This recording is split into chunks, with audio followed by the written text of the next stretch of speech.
Sir Ken Robinson, a great author, wonderful creative mind, he tells in his book, The Element, that there are 6,600,000,000 different people living in the world. I think that was yesterday. I'm not sure about today's statistics.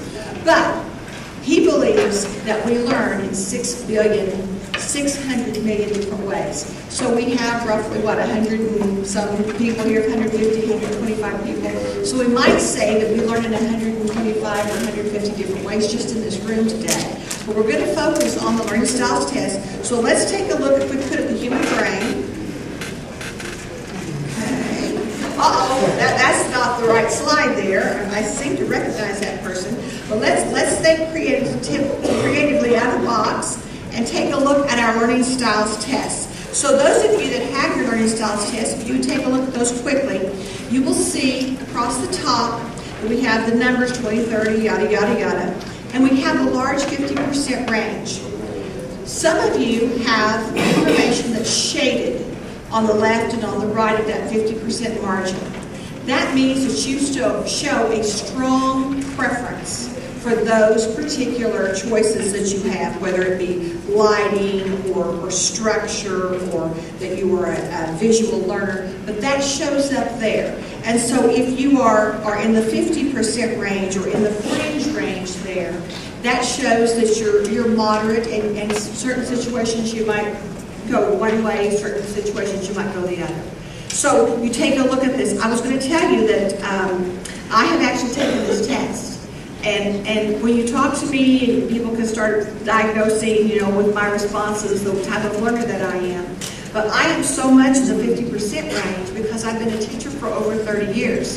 And I have been designing these lessons that hit all these different learning styles. And so my teaching preference, was thrown out the window years ago because my ultimate goal is for my boys and girls, when I taught elementary school, for the boys and girls to learn, but now at the university, for my adult learners to learn and to learn the best of their abilities. So that's why I have a lot of things in the 50% range. But let's go ahead and take a look at those if we could very quickly. The first one is noise level, and that basically says what it says, the extent to which learners need noise or they need quiet. And if you've gone to the library lately, I don't know if they still shush you in the library here, but many libraries we're supposed to walk softly and speak in that inside voice. Well, they want to keep a very low level there of noise. But you think about how you learn. Who learns with either the television or music playing? Raise your hand. Okay, hands down. Who has to have what? Okay, hands down. We're both, both groups, they're going to be outstanding adults, they're going to graduate from college with honors, everything, but this is just the personal preference that you have on your learning. And so some people on the noise level, they want to have music that has lyrics. Some people want just instrumental music. So the noise level is a huge preference there. The other thing is lighting, and some people, if you look around the room, some are in dimly lit corners or areas, and some are in highly lit areas. Well, people will gravitate to their choice or their preference for lighting as well. And so we know in a classroom, we always hope we can have natural lighting, but so many of the new universities and schools that are being built with either very small windows or no windows at all, just due to safety. We live, in an area that's very prone to storms and tornadoes, and so and also for heating and cooling, it's better if we don't have the windows. But lighting is very important. Some people in their homes are purchasing something called full spectrum lighting. I actually bought some of those light bulbs over the weekend. And they have a more natural light. They actually have parts of the whole spectrum of lighting rather than just the yellow that you have on the regular lights. So again, the manufacturing companies are now producing light bulbs that will appeal to different types of learners as well. And next we go to temperature. Some of us like warm temperatures. Some of us like to be cool when we're learning. Some people like to snuggle up a little blanket and be cozy when they're learning. I teach the Broken Arrow campus, as I mentioned earlier, and I teach a 9 o'clock Monday morning class. I have for forever. And I get there about 7:30, 7:45. They kick off all of the heat and cooling in that building over the weekend because they want to save on power, which I certainly understand. So I'll go in and I'll get the air conditioner this last few weeks up and going, get some fresh air circulating around, and get everything all ready, and then I'll go back to the office till maybe 10 minutes or so till class starts. Each Monday morning, I enter the room and someone's turned the heater on. Because at the Broken Arrow campus, we have the option of regulating our thermostats ourselves. And they'll come in and it'll be a little cool for them, or chilly, and they'll just kick it up to 74, 75 degrees. Well, the problem is, with those units, we have to wait 45 minutes or so for them to get regulated before we can go back and readjust the thermostat, the temperatures. So it's very difficult for students to just, go in and start punching the buttons. We ask them not to, but they often do it. But again, it goes back to the temperature that you want for your learning preference. And the next thing is something called design. And some people like a formal design, some people like informal. Imagine, if you would, the old classroom settings that you had when you were in elementary school or high school. I don't know if you had, lots of elementaries have what we call the pod seating, where you group a lot of desks together. They may have a circle seating where we face it, like they will circle the wagons on the Western movies, when you actually circle and look at everybody eyeball to eyeball. Some of them are in a fan setting. So we have all these different choices and preferences as classroom teachers to do that.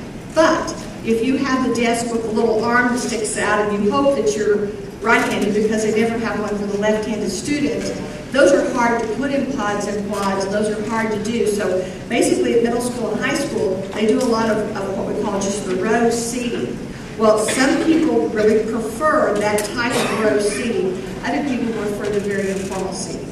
All right, so that's what that means. And the next one, number 5, is motivation for academic learning. And this is the extent to which the student enjoys academics in a conventional classroom. It's possible for someone to absolutely love learning, but to hate school. And I want to give the example of a gentleman named Paul McCartney. Perhaps some of you have heard of him. He went to school in England when he was a kid, and long ago they didn't have the CDs like they do now. They didn't have the iPods and things. They had something called records. And the record that his teacher had was called a 33. Now the 45s were this big, but the 33s were big.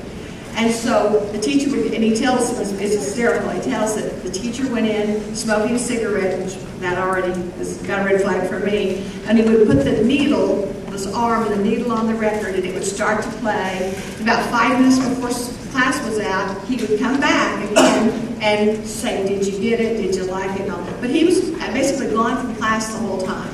Well, the kids, after a while, figured out real quickly that they could either turn the volume down or take the needle off, and they could, go to paper watch and have a great time while the teacher was gone. And then right 6 minutes before class was over, they would put it back on and he would come back in. So Paul McCartney always says he hated his music class.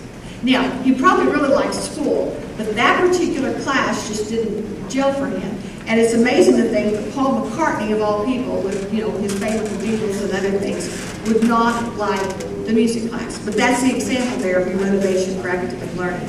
And on persistence, this flows into other things as well, but it's the extent to where the learner stays on task until the task is completed.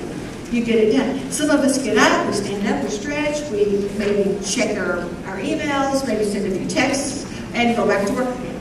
And some of us can sit and we can stay there until the task is done. But that's what the persistence means. It's how long you're going to stay on task.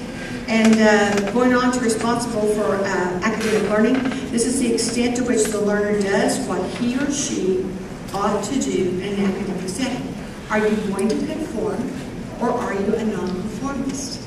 And this, a great example would be the seating that we just talked about. Well, if someone said, hey, could we sort of move around, rearrange the seating? You would want to move some things around rather than stay in the firm structure. So that's what that one means. The next one is just called structure. It's the extent to which the student needs explicit, step-by-step directions to perform work.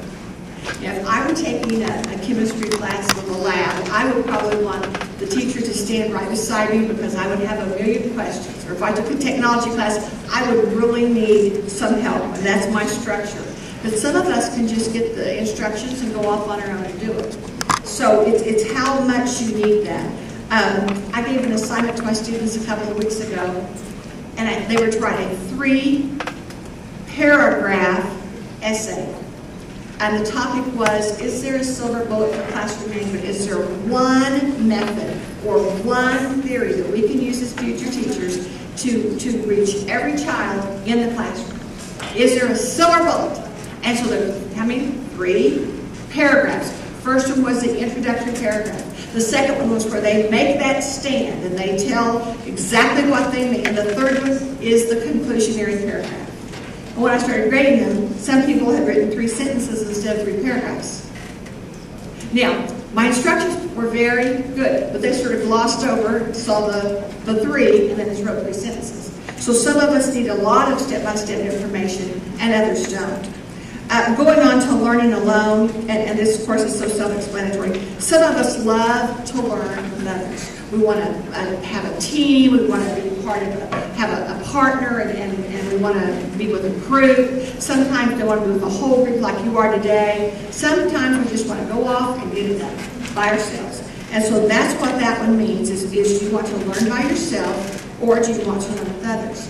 And since we have now come with so many online classes, this particular preference is wonderful because so many people are taking online classes and they're benefiting from it, and that's what their learning style is. So that's great. As a teacher, we find that if we do a group, we need to keep the groups very small. Because if we have 5 or 6 or 8 people or 10 people in a group, 3 or 4 are really working hard, and the others are talking about the ball game last week or weekend. They're talking about what they're going to do next weekend, or they're discussing a recipe. But you lose the focus if you have too many people in the group. The next one is authority figure, and this is the extent to which the learners need instructions and feedback from those in charge. And if you are submitting your lessons on Blackboard, sometimes the teacher is just grading and may not write step-by-step or personalized notes about this, but some people really need to get the feedback to know what they did, how they can improve on next time, so that's very strong in a lot of people. And the next one is several ways. I thought, I don't understand several ways. Well, it means variety. And so some of us like to learn, again, in groups, some of us like individuals sometimes, but it's just the different methods that are used and how we respond. If you think about America, every Monday morning at 8:45 or 9 o'clock in elementary schools across America, the same thing is happening. The boys and girls get their spelling words and they write them 5 times, 10 times, 20 times each. How many of you liked to do that? Okay, no, not many. So what we're saying, we're talking about spelling instruction, is to give them a variety of ways in which they can learn. And that's very, very important. Yes, the structure's the same. We're still having to spell at the same time, but we're maybe writing rainbow words or doing something else that would appeal to a variety of learners. But they really do need variety in their instruction. And then the next few are the way that you learn and your perceptual styles. Are you an auditory, a visual, a tactual, or kinesthetic? And that is huge.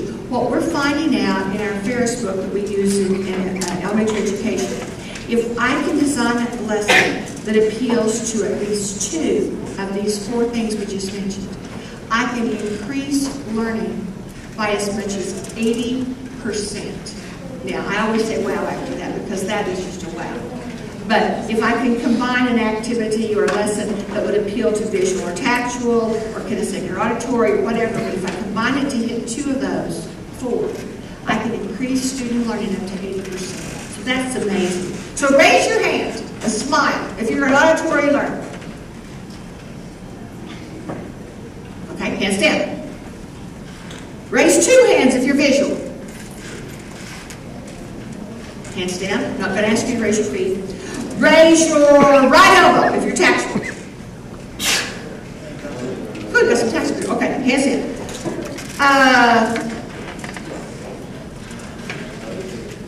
Raise your hand and wiggle your fingers if you can set it. We're not winning. Okay, thank you. Let's talk about what this means. Auditory basically means that you can listen and you can remember what you're being told. This is very, very great because if you think about the way that most people are taught in high school and middle school, they are lectured to. In elementary school, we're doing all the little manipulatives, we're singing songs and clapping, and we're doing, up and moving and doing things. But in middle school and high school, they are taught to just sit and take notes or do outlines. So if you're an auditory learner, you probably did very, very well in middle school and high school. But that's what that means. I work with my students to be prepared to go out into interviews. And we do different things. And sometimes I will be the auditory interviewer. This is the one that's always the hardest for my students because I will not give them visual contact. Auditory people are looking around, they're checking their shoelaces and doing different things. They're going, yes, okay. But they know exactly what you said. They can stay with the conversation. They're very, very intelligent people. But that's just the way they learn. They listen. The visual people have to see. And we're looking at everything microscopically, but the visual people can learn that way. Sometimes, perhaps you read the newspaper and you said, I read the best article. It was on the left page, either the third or the fourth one over. It was the bottom right corner. Yeah, we know those things. Perhaps in your textbooks, for page 161, the third paragraph, the first sentence, you know exactly what that content is because you read it and you saw it there. Or maybe it was a chart or graph on page 161. So those are the visual people. The tactual people, the iPad was made for you. You can organize, you can move things, but you're touching. You're feeling the screen. Okay, if you have an iPhone, you're touching the screen. Okay, that makes perfect sense for a tactual learner. These are people that would do very well with puzzles and things because they're always moving things around. Now, the kinesthetic person, we only have a few of those, but they are up and they are moving, but they're learning while they're up and moving. And I went over across the way to get a bottle of water earlier, and I was so tickled with the people that were walking and talking on the phone at the same time. And I thought, and chewing gum, and whistling the alma mater. I don't know how they could do all these things at once, but they were walking and talking and listening to, and talking on the phone. But those are kinesthetic people. They play the game Twister, and they can put their right hand on the green circle and their left foot on the yellow whatever, and they can do all this stuff. They're very, very kinesthetic. And what we're doing at some elementary schools, they're actually getting donations of stationary bikes, fixing up a little rack for the students to put their books on, and boys and girls are riding these stationary bikes as they're learning.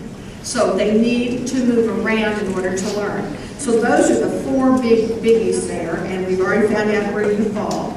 Now, the next one is something called intake. And some of us are munchers and nibblers, and some of us are not. And that's just the way we're wired, and that's just the way we're made up. But some of us need a sip of water, some of us need a gulp of coffee or caffeine, but we continue to nibble, we continue to drink while we're learning. And you think about the way you learn away from school, and maybe you do require, some food or drink, or maybe you don't at all. But that would show up on that test. That's what the intake means. And so, and I certainly understand that. The next thing is time of day, and this is very self-explanatory. I think we're either designed to be larks or owls. And larks, for some of you that don't know what they are, they're birds that are up in the morning, chirping and happy. And owls, of course, come out late at night. So, do we have any people that are morning people in this group? Raise your hand and smile. I love it. We've got waves. I see those smiles. Thank you. All right. Then, do we have some owls that come out at night and they can go? All right. Oh, we've got owls. I'm amazed. I'm a new Blackboard user. I learned this summer, and I'm so proud. I'm really trying hard. But I'm supposed to check the dates and the times the students submit their work. And I am amazed at the times that they're submitting their work. 2 in the morning, 1:30. I'm simply amazed. Of course, I'm up at 6 a.m. checking everything. And a couple of my students had some questions on submitting things on Blackboard. So I contacted Blackboard. I contacted the help desk, and I said, "What hours are you open?" And they said, 6 a.m. to 2 a.m. And I thought, well, they got 4 hours off. Well, when I told my students, they all said, well, what about the rest of the time? And I realized some of them are pulling all-nighters, and they're up very, very late. So that's just the way some of us are made to learn, and it does real well. 18 and 19, again, are preferences of late morning or an afternoon. And if I were you, I would take a look at this very carefully for these last few ones which is spoken about. When you plan your schedule for next spring, because you're all coming back as students at the university again next spring, but when you plan your schedule for next spring, think about these that we've just discussed regarding your preferences for time of day. So if you are an owl, you wouldn't pick an 8 o'clock class on Monday morning, right? You would pick something later in the day, or if you show that you have a preference for late morning, then take those classes, or afternoon and take those. So that would work. What we're finding out biologically is that humans have their clocks actually change. And babies, they're up and down and all around all the time. And we're up feeding and taking care of them. But young children tend to be more larks. And then when they hit middle school and high school, they reverse and they become owls. And they want to sleep later in the morning. So a lot of schools are making accommodations for this biological issue. And they're switching and having high school start later and elementary start earlier, just based on the information for children's clocks.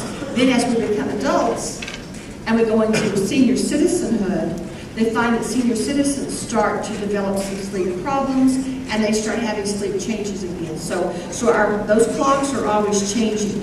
And the last one that we're going to discuss today is needs mobility while learning.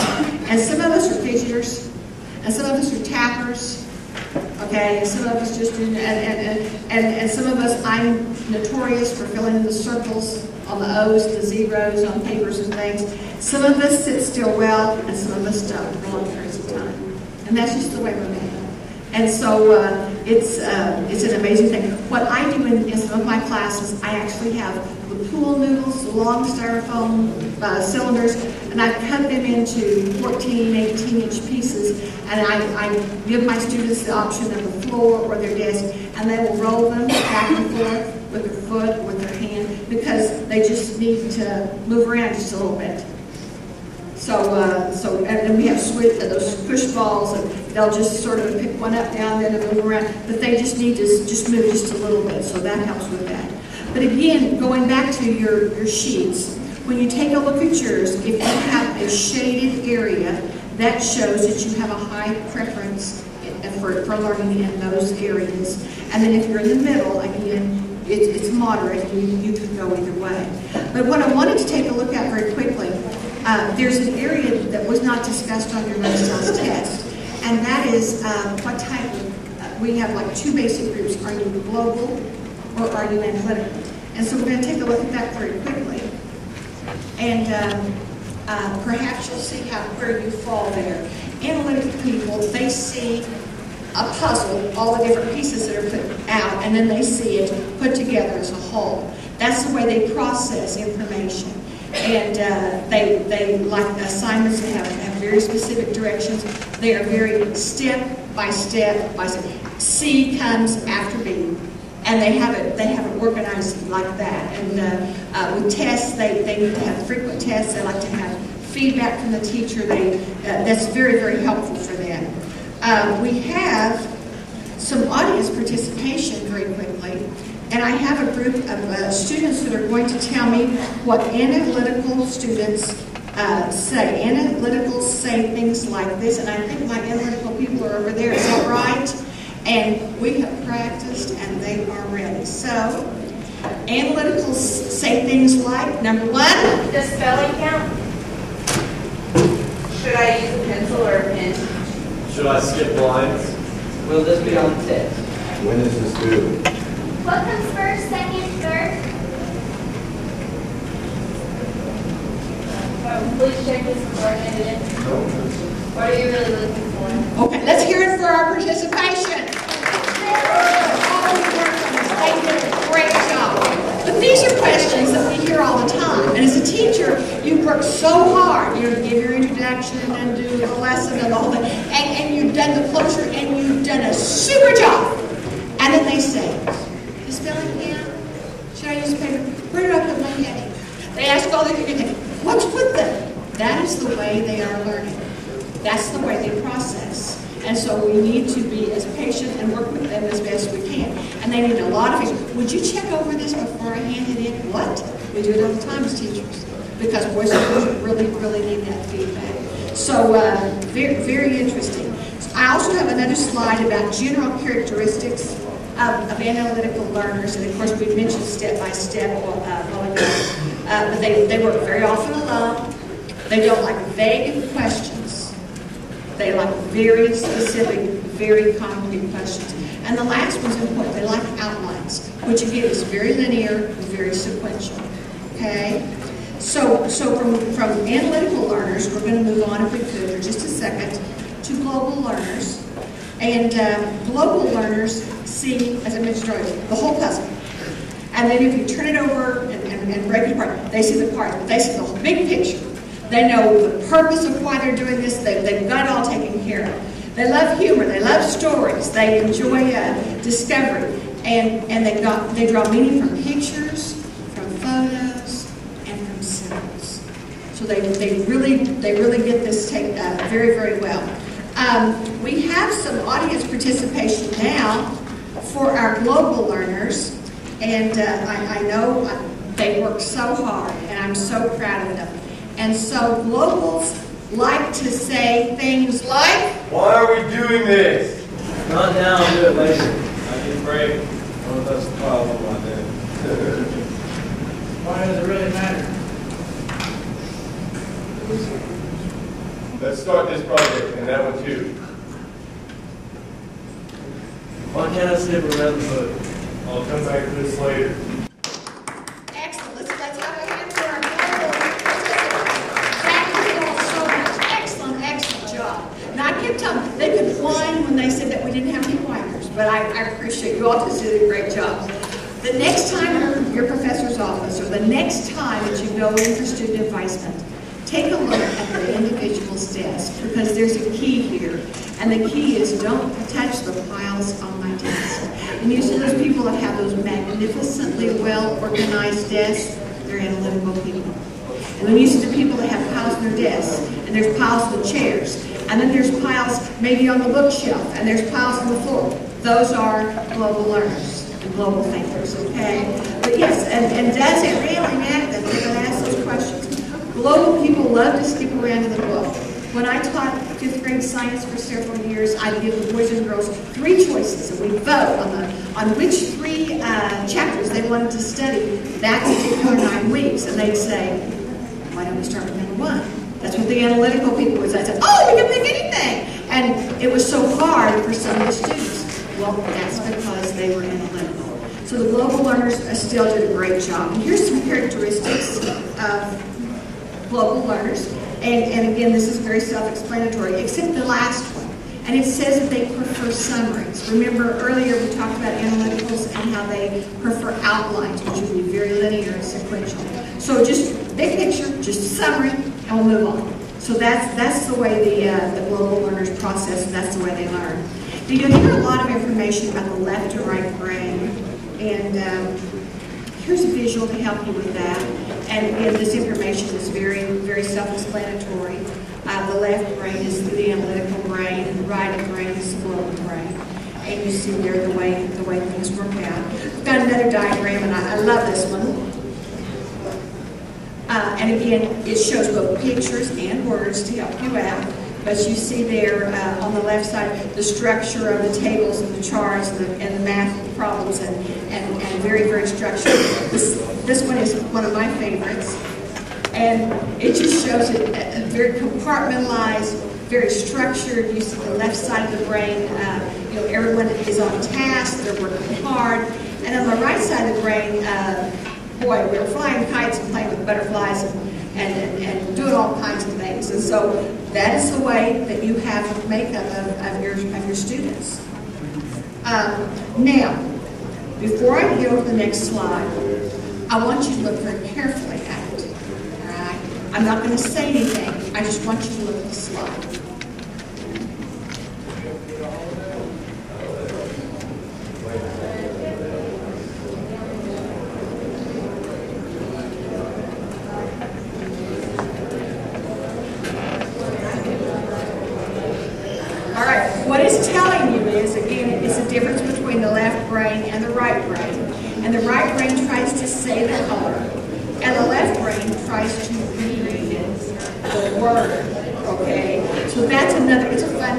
We always like to give that one out. If you are, how could you take the information that you have, and how could you apply that as a university student, as an adult learner? How could you apply that to your learning? Well, here's some information, and it talks about, again, analytics and globals, about sound and lighting and intake and persistence. And so, again, this information is self-explanatory, but it's pretty good information. And then if you are a global learner, or you think you are global, there's the information about that as well. And of course, the intake's different. Everything is just a little bit different on that. On the sound, I know that many of you have Baroque CDs, or you have Handel and Wagner and various people from the Baroque period loaded onto your iPods. Is there anyone that does? Okay, I'm the only one here, I guess. But again, this would be instrumental music as opposed to music with lyrics. And the jazz would just be like the instrumental jazz rather than the jazz with the lyrics. The next slide compares and talks about cabbages and about azaleas. Oh, I know that one's a vegetable, one's a beautiful flower, but we wanted to just close with that today. This quote is pretty good. It says, "We use different methods for growing cabbages and azaleas. There's no problem over which is better. One isn't right and the other wrong. Anyone would call a farmer a fool who planted them in the same place and gave them the same amounts of fertilizer, sun, and water.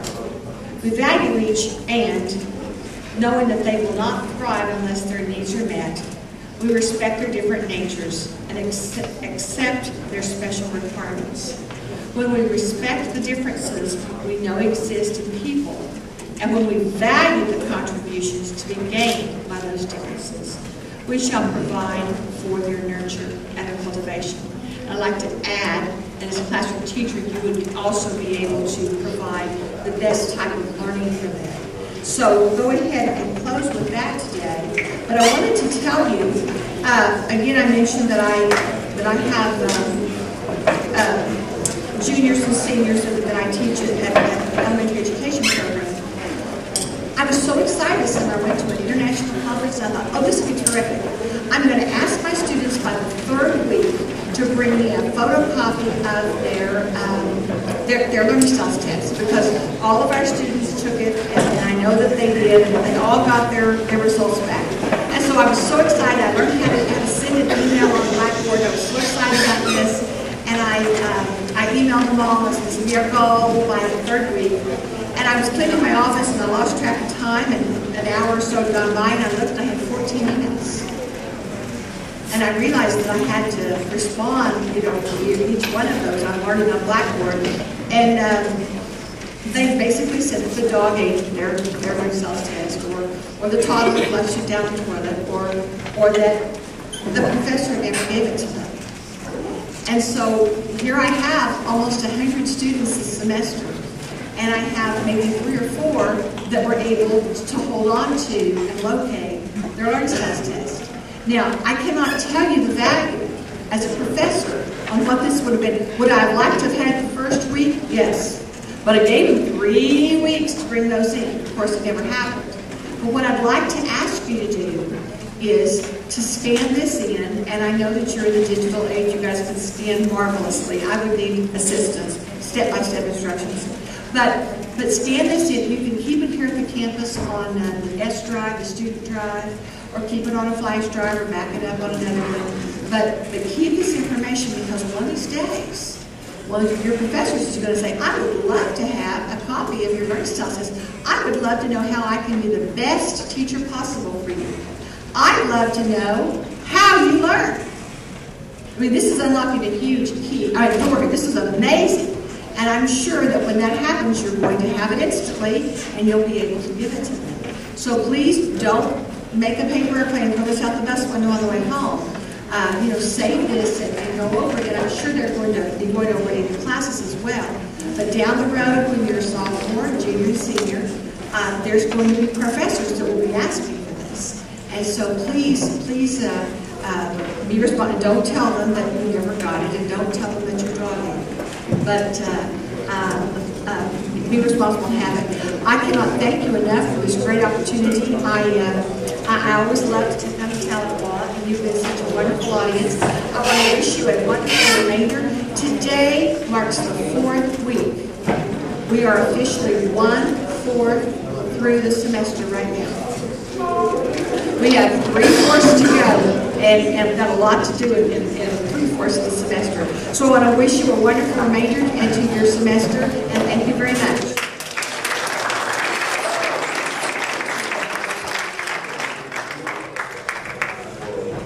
All right. We wanted to present this information to you this week because, as Dr. Wilson talked about, this is when it gets serious. You know, the first 3 weeks of college often are the honeymoon period. Everything's great. There's not a whole lot of assignments, not much reading, maybe a little reading. But week 4 is go time. Week 4 is when this gets serious. Week 4 is when you really got to dig in. Stay on track with your reading assignments. Stay on track with whether it's math or English. Begin writing those papers. Week 4 is really a determining factor, week 4 and 5 and 6, about how you're going to do the rest of the semester. It sets the tone. So consider that this week. This is a really important time. So we want to present this information to you this week, and we want you to use it. A couple things. As you consider digging in and getting that extra help that you need, please consider getting tutoring. We have free tutoring on campus. If you need help in math, now is the time to begin getting that extra help. If you need help in writing or reading or communication, maybe you're in a speech class, or maybe you just need help with communication in general. We have a communication lab. We have student support services, an extra tool there for low-income, first-generation college students, all right? Money from the government available for tutors. And then science and health professions. So tutoring in all sorts of different areas. Math is sometimes the big one, all right? So now is the time. If there's any time in the semester to make sure and get your seatbelt on, hang on, now is the time, because it's going to start increasing. The workload will start increasing. Another tool, and these are all documents that were emailed to you over the last 2 weeks. Smart thinking. Again, complimentary, free, online tutoring. Take advantage of these services. We purchase these services so that it can help you as a student, so take advantage of that. Also, MapWorks, make sure you're looking at those reports. After you take that MapWorks survey, it generates a report, a personalized report that lets you know about what it's going to take for you to be successful. So that's available in a PDF document and also a Flash animation. I don't know if anybody's seen that Flash animation. It's pretty good. So take advantage of these services. Also, one final thing, if you miss a university strategies class, a large group, and once again, you can't really miss more than about 2 and have it not affect your grade. So, but if you miss 1, you get 6, something like that. These presentations are all placed on YouTube. All right, you're responsible for this information. Quiz questions, exam questions coming from Linda Wilson's presentation today will be on quizzes, midterms, finals, all of that. So you're responsible for this information. If you miss it, just go out to the YouTube. This playlist was emailed to you about a week ago, so check that out. If you didn't get your PEPS Learning Styles Assessment back, come see me. If you didn't take it, come see me. We really want you to benefit from this information. There are strategies also available on the NSU YouTube channel, videos that we've created to help you learn what specific strategies are available to help each learning style. So we'll email that to you and some other resources about learning styles this week.